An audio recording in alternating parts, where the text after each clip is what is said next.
مرزائی جب بات کرتے ہیں تو حیات عیسیٰ پر کرتے ہیں. میں کہتا ہوں وہ کون سے مولوی ہے جو حیات عیسیٰ سے بچتے ہیں؟ وہ مسلمان کس طرح ہے؟ میں نے ایک دفعہ اخبار میں اعلان کیا کہ سارے جہان کے مرزائی اور ان کے مناظر حیات عیسیٰ پر جب چاہے جس وقت چاہے مجھ سے بات کر لیں، میں تیار ہوں. وہ کون ہوتے ہیں حیات عیسیٰ قرآن سے ممات ثابت کرنے والے؟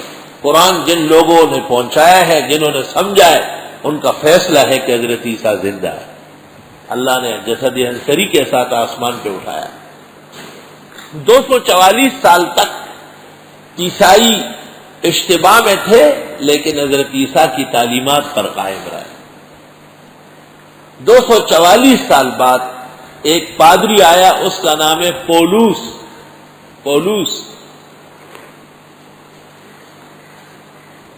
اس نے یہود سے پیسے لیے اور عیسائی مذہب کا بہت بڑا پادری بن گیا، اور عیسائیوں سے کہا مشکل مسائل چھوڑو، ہمارا مذہب نہیں پھیلے گا. ختنے کو ختم کر دیا، شراب کی اجازت دے دی، خنزیر کو حلال کر دیا، اور تمام محرمات عیسوی اس کو حلال، اور بہت سارے محللات ان کو عیسائی پراپیگنڈے اور نشر کے لیے محللات کر دیا. تو یہ سیدھے راستے پر آنے کے بعد بھٹک گئے تھے. کہتے ہیں کہ جو شخص غیظ اور غضب اور عناد کی وجہ سے حق کا مقابلہ کرے اس میں یہودیت آتی ہے، اور جو جہالت کی وجہ سے اس میں مسیحیت اور نصرانیت پیدا ہوتی ہے. جانتا ہے اور حق نہیں مانتا. ابن تیمیہ نے کہا ہے کہ بدعمل اور مبتدع عالم علی قدم الیہود ہے، اور جہلا دین سے بے بہر ہے، جو سیدھے راستے کے بجائے غلط ڈھب پہ چل پڑے ہیں، وہ علی قدم النصارى. بعضوں نے عکس کیا ہے. یہود اور نصارہ سے وہ یہود اور نصارہ مراد ہیں جو اپنے اپنے مذاہب کے نافرمان، عاصی، سرکش ثابت ہوئے ہیں. وہ یہود یا نصارہ جو آسمانی مذاہب یہودیت و نصرانیت، توریت اور انجیل و زبور ان کے مطیع و فرمانبردار رہے، وہ برحق مسلمان اور ہدایت یافتگان تھے. وہ قطعاً مراد نہیں، اور قرآن میں ان کے مواطن موجود ہیں. لیسوا سواء من اہل الکتاب، اہل کتاب سب تو ایک جیسے نہیں ہیں. امت قائمہ، ان میں ایک امت ہے جو قائم ہے. یتلون آیات اللہ آناء اللیل وہم یسجدون، رات بھر اللہ کی کتاب پڑھتے ہیں اور نمازیں پڑھتے ہیں. یؤمنون باللہ والیوم الآخر، اور اللہ آخرت پر ایمان رکھتے ہیں. ویسارعون فی الخیرات، نیکی کے کاموں میں آگے بڑھتے ہیں. وَأُولَٰئِکَ مِنَ الصَّالِحِینَ، یہ لوگ واقعی اچھے ہیں. وَمَا يَفْعَلُوا مِنْ خَيْرٍ فَلَن يُكْفَرُوهُ، جو یہ اچھا کرتے ہیں ناشکری نہیں کی جائے گی.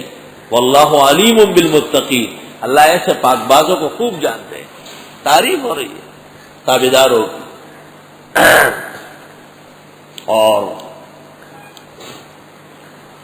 نصارہ سے مراد وہی جنہوں نے حضرت عیسیٰ مسیح کی شان میں غلو کیا، اور یہود نے حضرت عزیر کی شان میں غلو کیا. قالت الیہود عزیر ابن اللہ، قالت النصارى مسیح ابن اللہ. ان دونوں نے غلو کیا. تو ایک فرقہ اور آیا اور انہوں نے کہا محمد نور من نور اللہ. یہ بھی ان کے چھوٹے بھائی. حضرت صلی اللہ علیہ وسلم کو انسانیت و بشریت سے نکالنے کے لیے نور کی باتیں شروع کی، جبکہ نور کے سلسلے میں کوئی حدیث صحیح سند کے ساتھ موجود نہیں ہے پوری دنیا میں.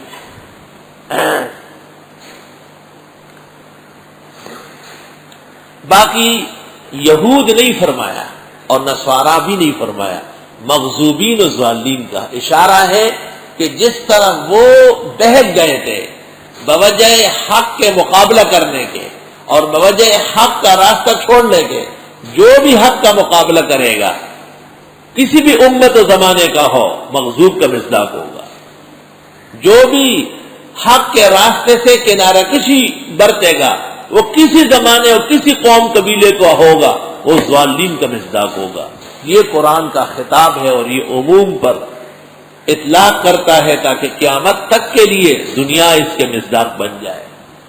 جیسے انعمت علیہم فرمایا، نام نہیں لیا، اشارہ ہے کہ ہر شخص اس بات کی کوشش کرے کہ وہ اللہ سے انعام حاصل کرے۔ اسی طرح جو شخص اس کے خلاف چلے گا، اگر اس کا عقیدہ اول بگڑا اور عمل بعد میں تو مغضوب ہو جائے گا، اور اگر عمل پہلے بگڑے اور عقائد بعد میں تو زوال ہو جائے گا، زوال مزل ہو جائے گا۔ اس سورت کے اختتام پر دو دشمنوں کی مذمت کی گئی، مغضوبین کی اور ضالین کی، کیونکہ دو نظریے ہیں، ایک عقائد کا اور دوسرا اعمال کا۔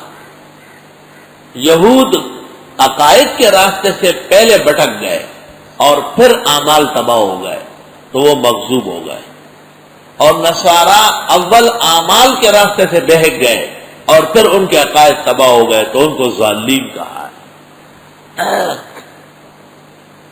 اللہ اکبر۔ علماء نے ایک عجیب بات لکھی ہے، لکھا ہے کہ غضب اور ضلالت میں فرق ہے۔ جیسے ایک آدمی کو غصہ آ جائے، غصے میں اس نے اپنے بال بچوں کو قتل کر دیا، اپنا گھر مسمار کر لیا، ہم الیہود، ہم المغضوبون۔ اور دوسرا آدمی راستہ ہی بھٹک گیا اور وہ کہیں اور چلا گیا،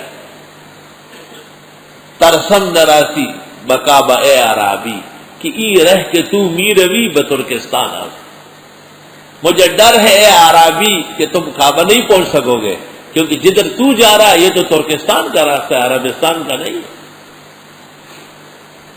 خلاف پیغمبر کسے راہ گزیر کہ ہرگز نخواہت بمنزل رسید، جو پیغمبر کے خلاف چلے کبھی بھی وہ کامیاب نہیں ہو۔